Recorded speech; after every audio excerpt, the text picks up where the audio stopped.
교수님께서 직접 한국의 구약학자이시며 그 최의원 박사님 에스겔 9장 4절 해서 또 독일에서 유학하시면서 연구하셨던 신학을 기반으로 이러한 성경 해석을 해주시니까 이 십자가가 구약에도 있었구나를 또 쉽게 이해를 할 수 있습니다.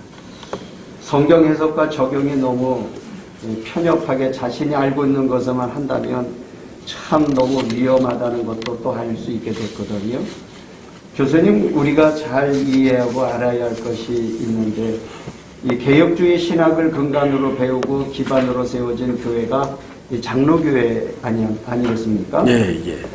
1517년 마틴 루터가 종교 개혁을 완성시킨 요한 칼빈의 신학에 분류해서 신론, 인간론, 기독론, 구원론, 교회론, 종말론에서 구원론의 핵심이 무엇이라고 교수님 말씀하시는지 한번 설명해 주시면 좋을 것 같습니다. 예, 사실은 그 요한 칼빈의 신학의 강조점은 어디에 두느냐라는 질문을 많이 했습니다.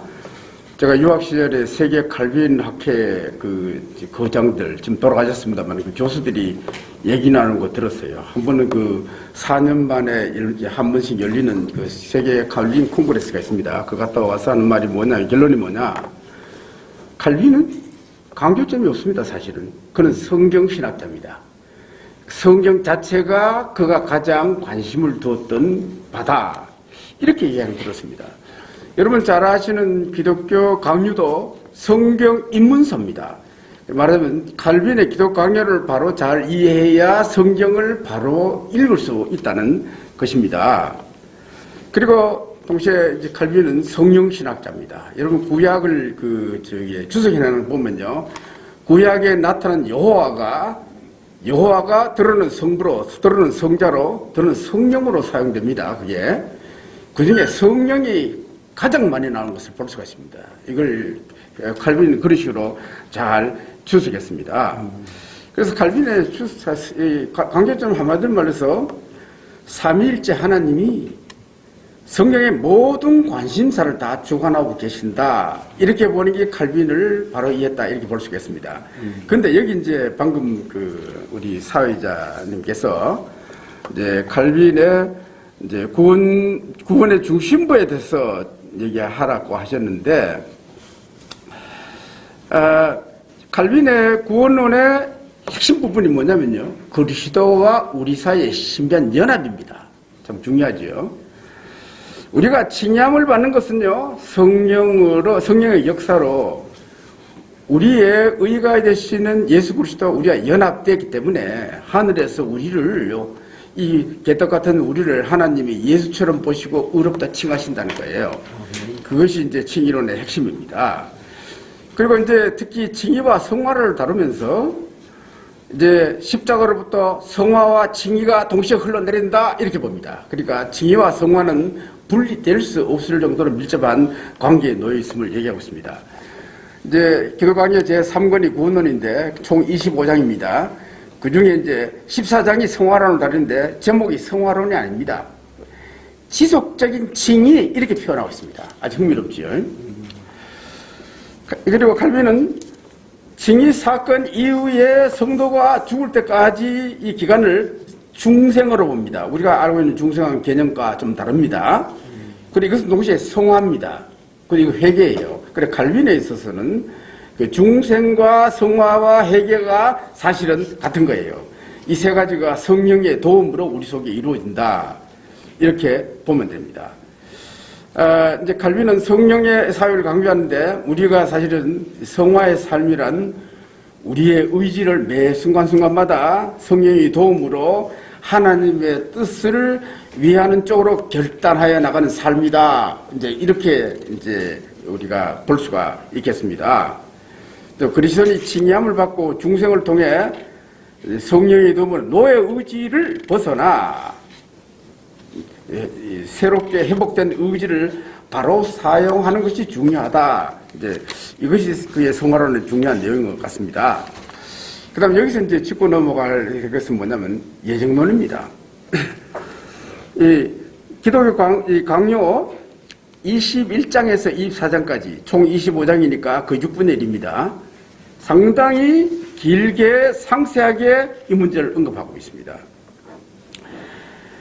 칼빈은 그의 예정론을 별도로 또 책도 하나 썼습니다. 작은 책이 있습니다. 그런데 여기 보면은 이제 흥미로운 것은 구원에 대해서 설명하고 난 다음 예정론을 썼다는 겁니다. 이거는 로마서의 구조와 같습니다. 이것은 우리가 구원을 받았음을 확인하는 동시에 하나님이 나를 구원으로 예정하셨음을 감사하는 방식으로 달아야 됨을. 그러니까 그래서 이런 의미에서는 상당히 칼빈이 가르치는 그 예정론은 역동적입니다. 그러니까 숙명론적이 아닙니다, 이게. 사실은 이제 이것이 그 예정론이 숙명론으로 오해되면은 상당히 문제가 크지 않습니까? 사실은 이 이중 예정은 이제 칼빈이 어거스틴으로부터 이어받았죠. 그 인간이 예정론을 운명론으로 이해할 경우에 자칫하면 우리가 함부로 인생을 살아갈 수 있는 그런 우를 범할 수가 있다는 겁니다.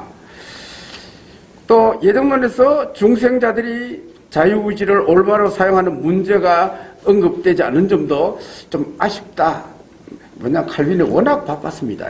엄청 바빴습니다.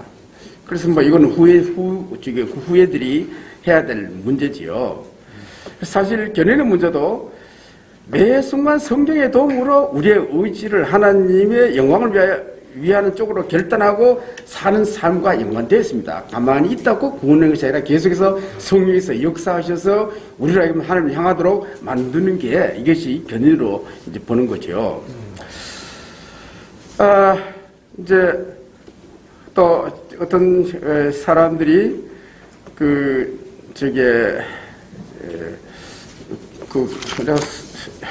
물론 뭐 선목사, 서사람 목사가 지금 제기한 여러 가지 문제는요, 물론 신학적으로 논의가 되어야 될 게 많습니다. 내가 보기에는 그것을 통해서 신학이 더 발전될 수가 있다고 이제 보는데, 그래서 사실은 교수들이 이 문제에 좀 관심을 가졌으면 좋겠다 하는 그런 생각이 듭니다.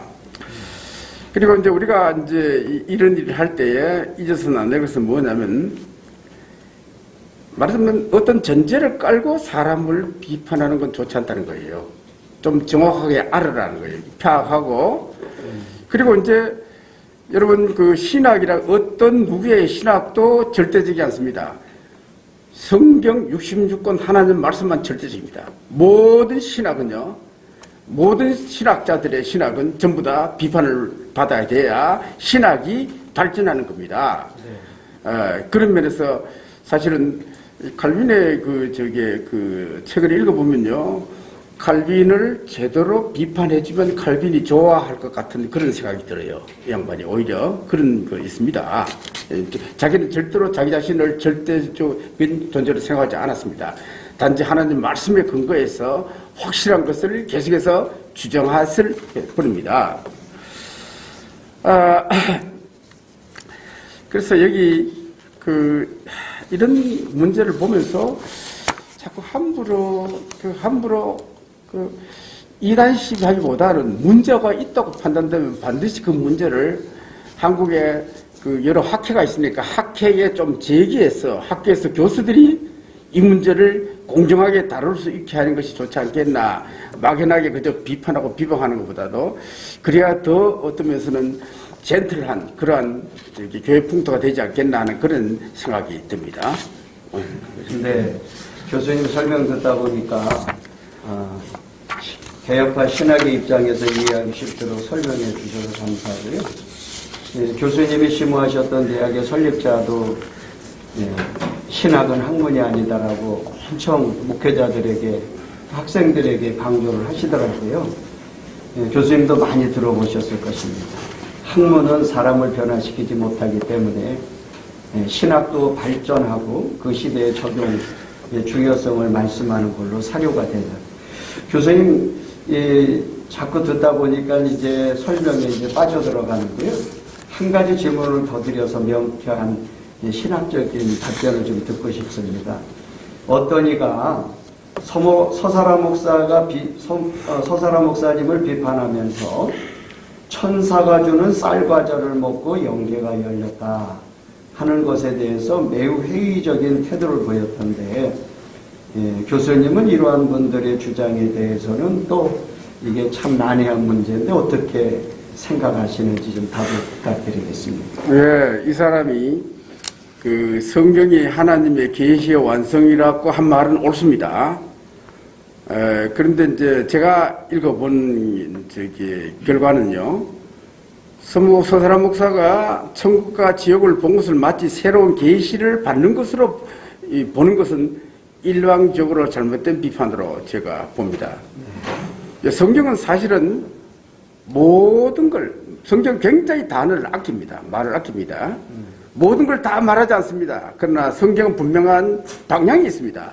하나님이 누구시며, 인간이 뭐냐, 인간을 어떻게 구원하시며, 인간이 어느 길로 가면 어떻게 살아야 될 것인가, 이런 건 분명히 우리에게 로드맵처럼 보여주고 있습니다.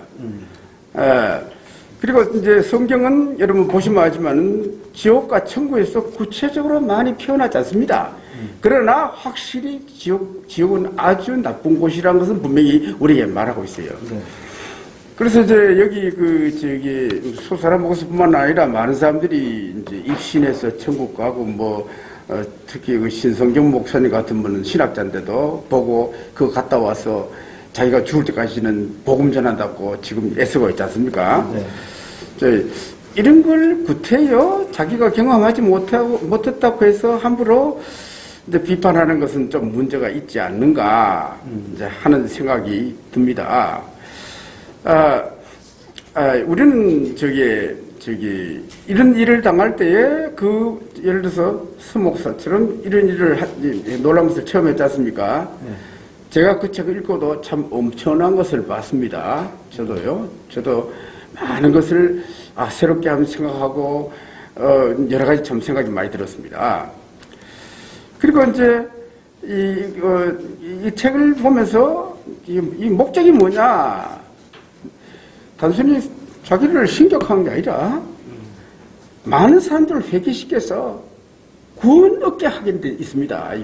이런 시각을 우리가 주목해야 된다고 봅니다. 네. 그래서 이런 체험들이 성경이 가리키는 방향과 일치하지 하는지 아닌지 그걸 우리가 봐야지, 꼭 성경에 기록이 다 안 되는 걸 했다는 거 있다고 해서 구태엽을 비판적으로 볼 필요는 있겠나 하는 생각이 듭니다. 그래서 제가 이제 근래에 좀 많이 물어봤지만은, 서사람 목사는 성경 66권 하나님의 정옥무한 하나님의 말씀을 믿는 사람입니다. 그런 신학 전통에 서 있습니다. 그리고 천국과 지옥을 체험한 내용은 성경 복음을 전하는 보조용으로 사용할 뿐이지 그게 주가 아니라는 것을 제가 느끼게 되었습니다. 네. 그리고 많은 사람들이 이제 이 선목사의 책을 읽고 또 설교를 듣고 회개하고 이제 천국에 들어갈 것을 준비한다는 이런 것을 보면 상당히 고무적이다, 이런 생각을 하고, 사실 이 문제를 굉장히 제가 높이 평가합니다. 네. 그리고 쌀과자 문제 나오는데, 쌀과자인지 뭔지 모르겠습니다만은, 그러나 먹고 눈이 열렸다, 이거는 우리 성경에 있습니다. 여러분, 엠마오로 가는 그 제자들에게 나타나신 주님이 그 영안이 얻어서 주님을 몰라봤지 않습니까? 그 성찬식 하면서 떡을 떼어 주고 먹고 이제 열렸습니다.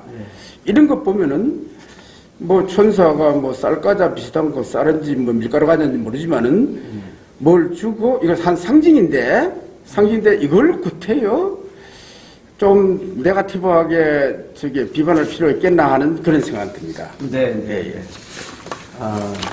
개인적인 경험과 신학적인 주장을 혼돈하면 참 시비거리가 한두 끝도 없이 참 많이 생길 것 같아요. 명쾌한 또 현장과 교회가 잘 유념해야 할 설명 참 감사드립니다. 기다리는 교수님들이 아직 많으신데 한 가지 질문만 교수님 더 드리고 싶습니다. 기독교 역사에서 보면 가장 많은 혼란과 시시비비가 많은 성경이 요한계시록 아니겠습니까? 서사람 목사가 저술한 도서 가운데 계시록 이해란 도서를 어떤 이는 상상의 산물이라 이렇게 일방적으로 비판하는데 이것에 대해서는 교수님은 어떻게 피력하시는지 한번 말씀해 주시면 고맙겠습니다. 예, 그 책이 상당히 두껍지요. 두껍고 또 책 크기도 큽니다. 그 읽는데 시간이 좀 많이 걸렸어요, 특별히. 이제 읽으면서 느낀 점은 뭐냐면은 여기 보세요. 책 중에 제일 두꺼운 게 요한계시록 해석입니다. 제가 이래 보면서 느낀 건 뭐냐면 1차적으로 서사라 목사는 상당히 문법적으로 정확하게 해석하려고 애를 썼다라는 그런 인상을 받았습니다. 사실 성경을 해석할 때 이것이 가장 중요합니다. 네. 그 다음에 역사적 배경 같은 거 우리가 고려해야 되지만은, 그래서 이제 이 해석이, 그러니까 이제 이 특별한 해석인데 이 해석이 성경 전체를 꿰뚫어 거기에 입체하는가 하는 그런 문제입니다. 네. 내가 보기에는 이제 서사라 목사 해석은 전천정기 설적, 그리고 문자적 7년 환란에 근거해 해석합니다. 그래서 제가 그 해석한 거 이래 보고, 이 면이 그동안 놓친 부분이구나, 이런 것들은 제가 느낀 점이 또 있습니다. 네. 그러면은 이제 정확하게 봤다고 봐요. 근데 형식적으로는 상당히 세대주의적인 걸 구조를 갖고 있는데 세대주의는 아닙니다. 왜냐, 세대주의는 7세대 전체가 구원의 원리가 다 다르다는 거예요. 그걸 전혀 고려하지 않습니다. 그건 관계없고 단지 내용은 그와 좀 다르다, 독특하다라는 것을 제가 느껴봤습니다. 근데 앞으로 이 문제는 이 천년왕국술도 지금 4가지 천년왕국술, 그 중에 2가지는 이미 벌써 문제가 많아서 폐기 처분했습니다. 지금 역사적 전천전설이냐 무천년설이냐 2가지인데 그 둘 다 사실은 전부 다 약점을 다 갖고 있습니다. 그래서 사실은 이것으로 만족해서는 안 되고 우리가 성경을 다시 요한계시록 특히 에스겔서와 연결해서 스가랴서 연결해서 이제 구약의 연서와 연결해서 다시 이제 해석해서 새로운 무언가를 내야 되지 않겠나. 그래서 전문가들의 논의가 앞으로 필요하다 이렇게 생각됩니다. 네. 그리고 이제 서 목사의 책을 읽는 사람들은 그가 성경 본문에 충실하면서 영적인 체험을 통해 책을 저술하는 것이지, 그 읽어보면 분명히 이거는 서 목사 자신의 이성으로 고안해서 만들어내는 조작품이 아닙니다. 보고 증언하는 겁니다. 이 말이 참 중요합니다. 본 것을 증언한다. 이런 인상이 아주 짙습니다. 그리고 이제 내가 봐도 그동안 내가 서 목사님하고 지금 교제 나누면서 느낀 건 뭐냐면은 목사님 굉장히 참 하나님 중심적이세요. 네. 그리고 이게 경건합니다. 내가 봐도 아주 경건해요. 이런 가치관을 가진 분이 이런 조작을 한다, 이거는 별로 이해가 되지 않는다고 그렇게 이제 생각되는 겁니다. 네.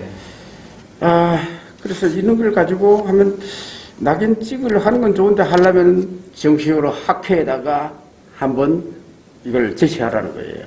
네. 그래서 다루자는 거예요. 네. 네.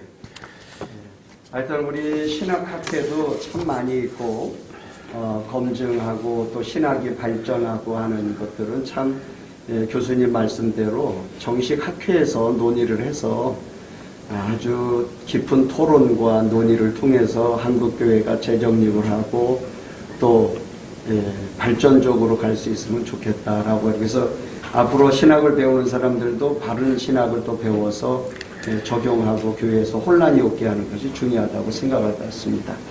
우리 교수님 아주 5가지 질문을 이 개혁파 신학의 그 기반을 두고 설명해 주시고 또 조직신학 교수님으로서 오랫동안 경륜과 또 학생들을 가르쳤던 아주 박식한 이러한 주제를 가지고 설명해 주셔서 대단히 감사합니다.